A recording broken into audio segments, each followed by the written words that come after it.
review, and a very pleasant and good evening, everybody. Getting ready for Tennessee at South Carolina. Game one of a very different season.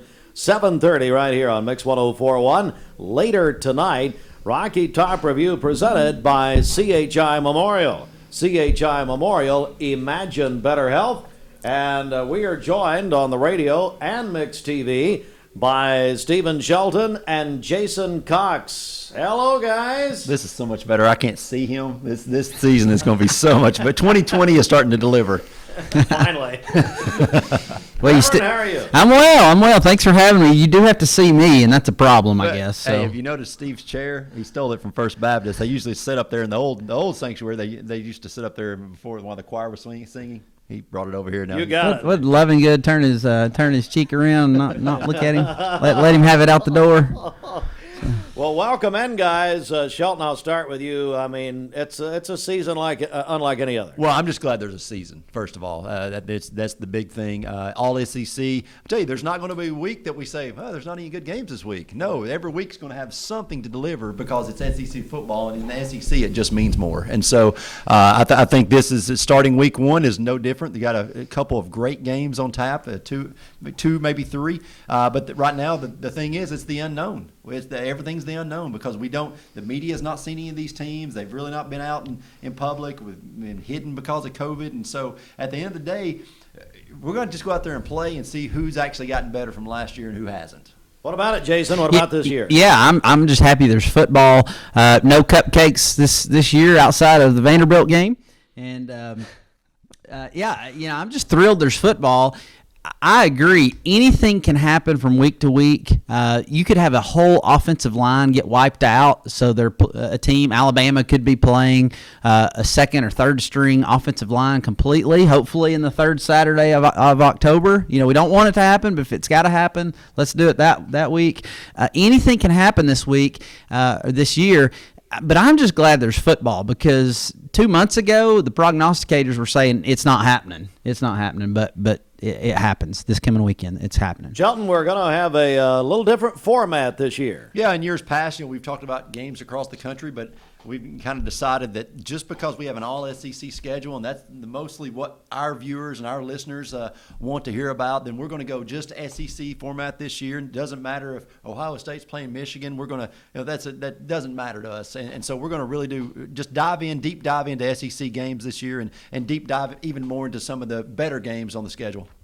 All right, and so let's just begin right here and with this SEC schedule. Let's really go chronologically now. We are obviously taping this, and so these games are already probably have to be over with by now because Tennessee is a 7:30 kick tonight at Columbia, South Carolina, against South Carolina right here on Mix 104.1 and Talk 101.3. But let's begin in the earlier games. Noon game was Kentucky. This is the only both ranked teams playing each other. Kentucky at Auburn was a noon game. Shelton, we'll start with you. Well, Auburn has won 17 out of the last 18 games in this series. But Auburn returns the second fewest starters in the SEC from last year, so that's got to be a little bit of concern. Kentucky, they're really tough against the run, and they've done. Coach Stoops up there has done a great job with that. Kentucky gets back touchdown Terry Wilson. This guy, before he got hurt last year, he'd missed the last 11 games of the season. He was 12-3 as a starter at quarterback, and I think that Kentucky goes down to Auburn with a lot to prove. They're ranked 23rd in the nation. Auburn's an 8-point favorite in this game. They're going to Jordan-Hare Stadium. But again, you're playing in front of Jordan-Hare Stadium holds 87,000 people. They're only letting 17,490 people into this stadium, so crowd noise will not be a factor in this game. So it's going to be very interesting, very different. Again, Kentucky, a lot of high hopes in Lexington this year, and they need a quick start. All right, well, what's going to happen? I think Auburn's a little bit better. I really do. I think you're going to see a Kentucky offense that, although they do have a dynamic player at quarterback, they had one last year. I think that you're going to see Auburn just a tad bit better than the Wildcats, and Auburn will start off 1-0. All right, what about Jason? Well, I think Auburn's season is going to rise and fall on the right arm of Bo Nix. He's a sophomore this year. He is their all-world quarterback last year as a freshman. Played pretty well at times. I think the first game of the season against Oregon last year, he threw a pass to end the game, which was a pro pass. But he's a sophomore, a little bit older this year, a little bit more experienced. Their season, once again, is going to rise and fall on his arm. Kentucky, the model that Coach Stoops has set in Kentucky is recruit 3-star offensive linemen and 3-star defensive linemen, and then let them get old. And he's done that. And so every year now, they have some big old boys on the offensive line that are 20, 21, 22 years old, some big old boys on the defensive line that are 21, 22 years old, and they're just grown men. And so they're not the highly talented guys coming out of high school like Auburn and Alabama are getting, but they're guys that are older, matured, and he has developed those offensive lines and defensive lines. That's why Kentucky's been so good the past few years. All right, do you have a pick? I do. I'm going to take Kentucky in this one, Wow. in the upset. All right, let's go to the other noon game, and that is Florida at Ole Miss. Florida at Ole Miss, and Jason, one of the big highlights of the SEC this year is the return of Lane Kiffin. He's going to be he's the new coach at Ole Miss. Let's start with you. Yeah, Little Lane's back in the SEC. Somebody finally rubber stamped him coming back. I don't know who had to sign off on that, but the Lane train is back. Hottie Toddy is fired up. They're ready to go. They don't know what they're getting, but okay, it's going to be fun to watch. Florida is my team for the SEC this year. Kyle Trask is an experienced quarterback. Dan Mullen is the quarterback whisperer. This is his program now, no doubt about it. Kyle Pitts is an All-American tight end coming back again. This Florida team is going to be a problem for the rest of the SEC this year. I fully believe that. They're going to be my pick to win the SEC East and maybe even the SEC. Wow. So I'm taking Florida in this game. Well, the Gators will be making their first trip to Ole Miss since 2007 when they needed Tiny Tim Tebow to slip past the Rebels 30-24. These teams haven't played since 2015. This is the Gators' first real road trip in week one since the 1970s. Whoa. So the first time since they played Houston, the first time they played out of state in like 50 years on the week one. So Gators are not used to traveling. There's no one more excited than me to have Lane Kiffin back in the SEC. Oh, absolutely. Listen, so there's two things that you should hate as a Tennessee fan: Lane Kiffin and the Gators. But there's no way you can hate Lane Kiffin more than the Gators. No. Now this guy is I don't know why he's gotten on the Florida bandwagon. Listen, but you can pick them and not like them. I don't know about that. But listen, at the end of the day, the last time that Florida traveled outside of the state of Florida to play a football game in week one was 1979, and they lost to Houston 14-10. Huh. The Lane train is back, and he's really good at big games. No one's seen Ole Miss. They have no idea what's going to happen. Ole Miss upsets Florida in the Grove today. Wow. All right. We're going to, there you go. We're going to take our first break. It's Rocky Top Review presented by CHI Memorial. Getting ready for kickoff tonight as Tennessee will be at South Carolina right here on Mix 104.1. That's presented by Tennessee Valley Federal Credit Union. More of the Rocky Top Review in a moment.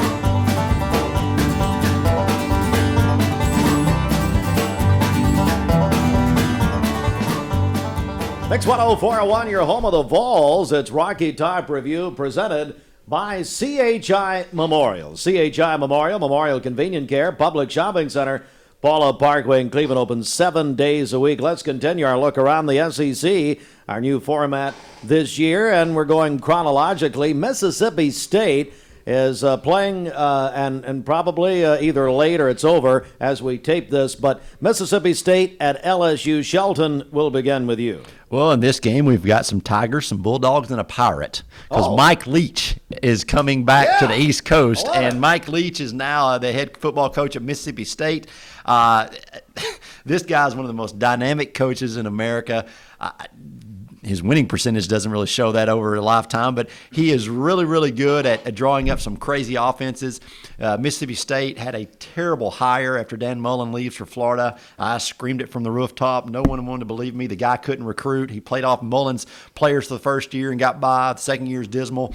But LSU comes in as the defending national champions. How do you really feel? I mean, my Lord. LSU comes in as the defending national champions. They're the most overrated team in America. They've lost everyone. Every player that had an LSU uniform on basically is in the NFL right now. Ed O profile on 60 Minutes last Sunday night. Come on. Ed O was on. How did he get on 60 Minutes? Good question. Did they have a translator? Did somebody translate? So the was Creole? Bobby Boucher's mom there to help. Mississippi State travels to LSU. LSU will win this game. They are better. The problem is where's LSU's offense going to come from? They've lost the best quarterback in the nation, bar none, to the Cincinnati Bengals, and they've lost so much at running back. They've lost their wide receivers, their offensive line. It's just hard to believe that they could restack this team for a deep run in this college season. But again, Mississippi State's rebuilding. It's going to take them a few years. They'll go to LSU. They may put up a battle for a while, but LSU wins this game. Jason. Didn't Jimmy Buffett sing a song about pirates, or a whole bunch of song about pirates? I love the fact that the Pirate is in the SEC now. Between him and Little Lane in the SEC West, what a show! Listen, the Egg Bowl will be the greatest spectacle on earth. All right, there is no telling what's going to happen in that game. I'm going to maybe not even watch Tennessee the day that Egg Bowl. I just want to watch the pregame stuff. Forget the game itself. Let's just have those guys interviewed all day. I told Kessling, when he was here a few weeks ago, that look, Mike Leach is going to be a great analyst someday when he gets out of football. I guarantee. Oh yeah, for sure. With the Pirate, Mississippi State, they're returning their quarterback that was pretty good last year. They got a couple running backs coming back. There's a little bit of talent there. It'll be interesting to see how he utilizes that. He'll be fun to watch. Ed O at LSU, Joe Burrow's gone. How many guys did LSU have drafted? 20. It was 20. It was an amazing number. All those guys are in the league now. They've recruited well at LSU, but everybody that played last year is in the NFL. So LSU's going to take a step back this year. I learned, even on this show last year, I learned to not bet against Edo. I bet against him all season long and kept losing. So LSU wins this game going away. The big thing about this game, though, is Mississippi State's going to start KJ Costello, transfer from Stanford. Which again, he's going to be very familiar with Coach Leach, and they're going to return Kylan Hill, who had 1,300 yards rushing last year. I mean, Mississippi State is going to have to. There's going to be they'll have to have a lot of turnovers to stay in this game, and they're going to get those two kids off to a fast start to stay in this one. Listening to Rocky Top Review, also watching, produced by Austin Chadwick on Mix TV. All right, we're going chronologically now. A game that also is still going, I'm sure, as we tape this, as Georgia at Arkansas. That was a 4 o'clock start. And guys, I'll tell you what, let's begin with Jason this time around. Well, Georgia is absolutely loaded talent-wise, but they've got a problem at quarterback. Their quarterback's going to be J.T. Daniels, transfer from USC, who there was no spring season. The fall season, he's not been medically cleared to play, so I'm sure he's practiced some with them, but I don't know how much. Highly talented kid, but he's not had the opportunity to learn the offense. He's not had the opportunity to learn his receivers and tight end and offensive linemen. That's a problem for Georgia. Now, they're so talented. They may be the most talented team in the country, but you have to have a good quarterback to win in the SEC. It's interesting, they're playing their former offensive line coach, Sam Pittman, is now the head coach at Arkansas. I don't think they put up much of a fight. They don't have much talent that I know of at Arkansas. They've not recruited well the past 4 or 5 years. Pittman probably will recruit well. He's a guy everybody loves, but he's not had time to do that yet. So Georgia wins this one. This is a good warm-up game for them. Get their quarterback some experience in the Georgia offense. Georgia wins this one big.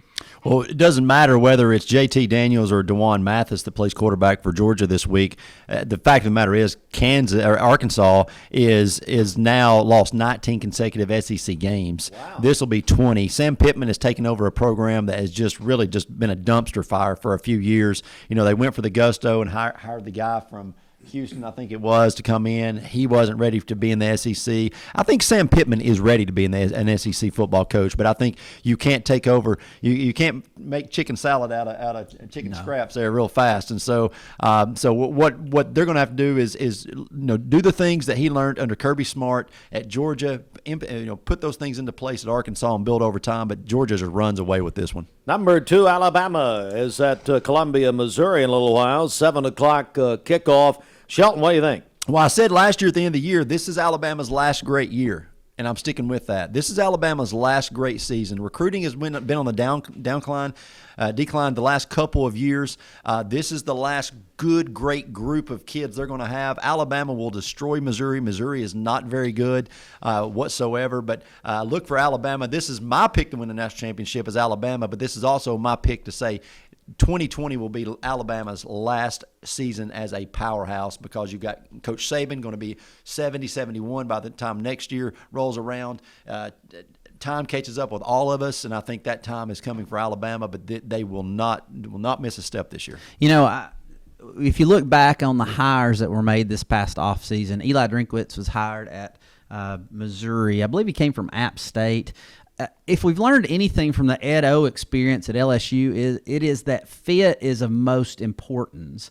This guy is not an SEC football coach. Now, he may have success other places. This guy will be out of Missouri in 2 years. Worst fit I've ever seen at any program. Mississippi State last. Go ahead. It's going to be a dumpster fire from the get-go. Do you remember Florida State's last hire? I do. Okay, yeah, that was bad too. But that guy could recruit. You know, I don't know. I don't know anything positive about this guy at Missouri. Plus, Missouri, they just beat to a different drum anyways. So there you go. Bama's got Mac Jones coming back at quarterback, Najee Harris running back. He'll be a first-round, second-round pick. Devontae Smith, Jalen Waddle, they're both high first-round picks at wide receiver. Dylan Moses, that's a name that Bama missed last year out of their defensive linebacking core. He's back. He'll be an All-American. Patrick Surtain, the second. Dad played in the NFL for years. This team is loaded. Okay, they may win this game by 50. All right, final look around the SEC. Vanderbilt at Texas A&M. That game also kicks off at 7:30. Jason, let's go over to you. Well, Candy's got nothing this year. They're going to offer nothing. That Vegas came out with win odds the other day, 1.5 out of 10 games. Vegas is saying the over/under is 1.5 games for them. A&M returns Kellen Mond. Jimbo Fisher's been there long enough for this to be his program. A&M wins going away. Oh yes, this is a no-brainer. A&M big time. A&M's the second best team in the West this year. All right, we're going to dedicate our final segment to UT at South Carolina. They kick off at 7:30 here on Mix 104.1 tonight. And, of course, we are your Vol Network station, our 20th season being your Vol Network station in Cleveland and Bradley County. And as we've done the last few years, you can also catch Tennessee football on Talk 101.3 The Buzz. Our Tennessee coverage on our talk station is presented by Honda of Cleveland, while our coverage here on Mix 104.1 is presented by your friends at the Tennessee Valley Federal Credit Union. It is a different year, but we're so glad it's here and so glad to bring it to you. Don't forget, Andrew Johnson Bank sponsors Monday morning our UT trivia question with the one, the only, the Professor Stephen Sheldon asking the question. Monday morning at 7:30, you can win an Aubrey's gift card. We'll talk more with Shelton about that coming up. Got to take a break right here. It's Rocky Top Review presented by CHI Memorial. CHI Memorial, Imagine Better Health, and Memorial Convenient Care. Back with a preview of Tennessee, South Carolina next.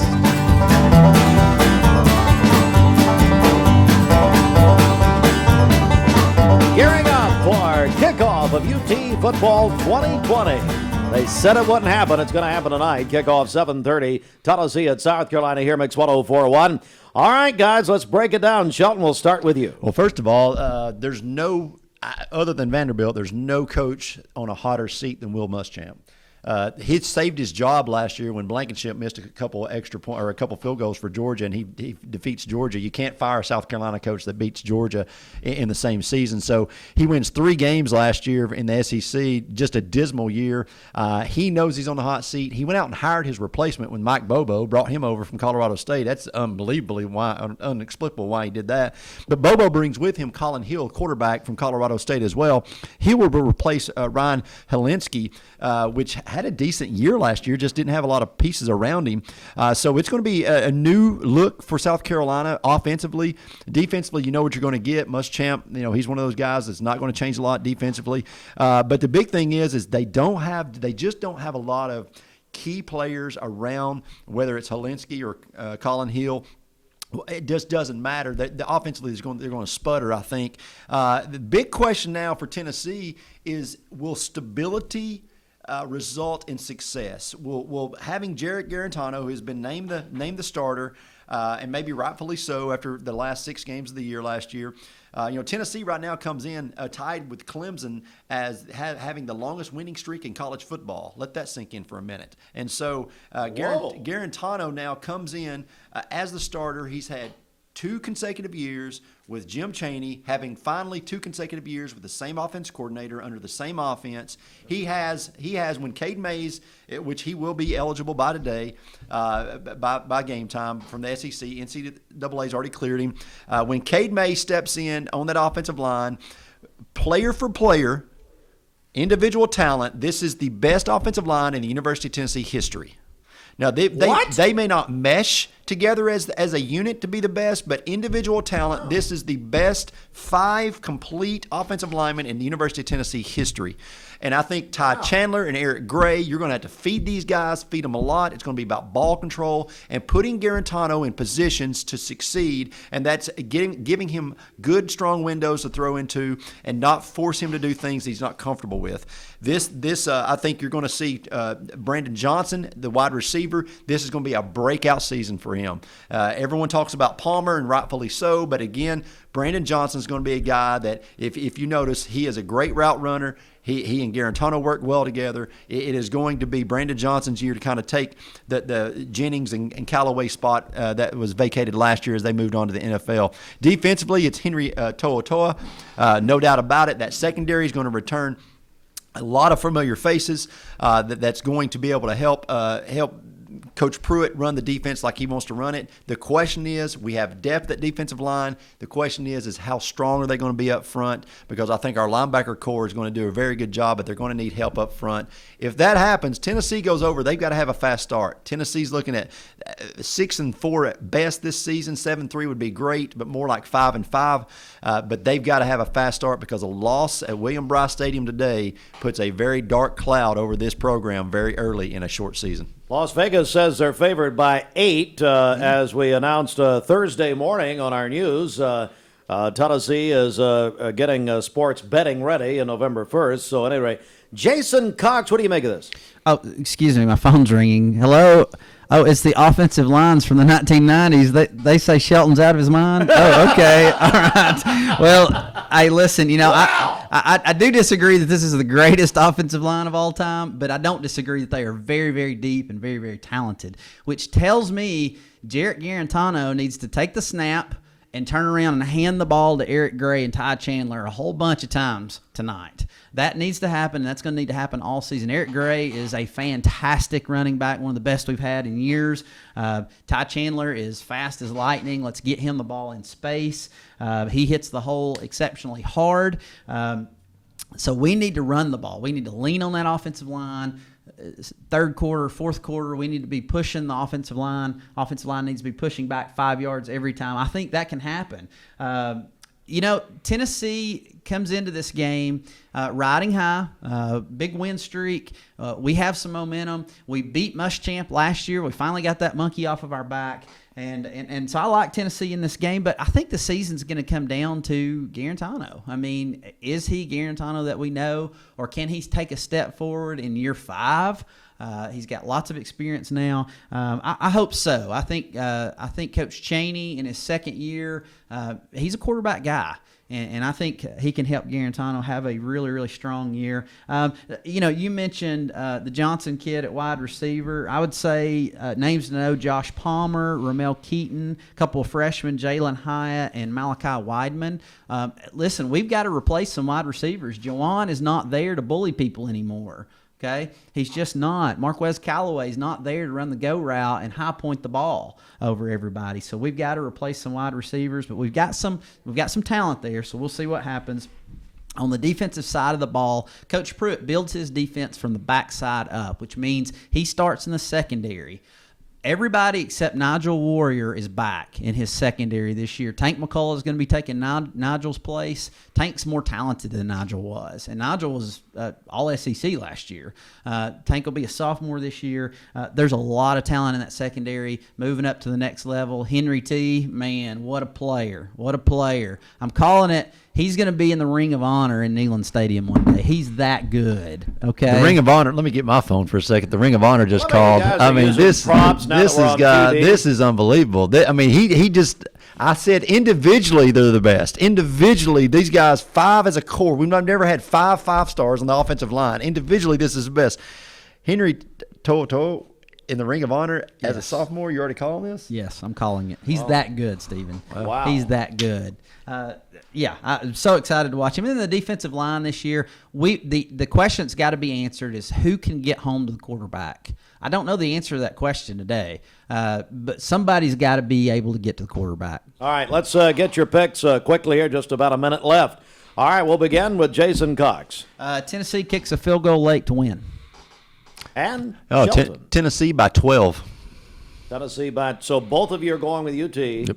Both of you see how just extremely important this game is tonight. Absolutely. Yep. Well, guys, there you go. It's our first edition of Rocky Top Review season premiere with a new focus on the SEC. Shelton, you'll be back Monday morning asking a question about tonight's game, 7:30 Monday morning on Mix 104.1. Absolutely.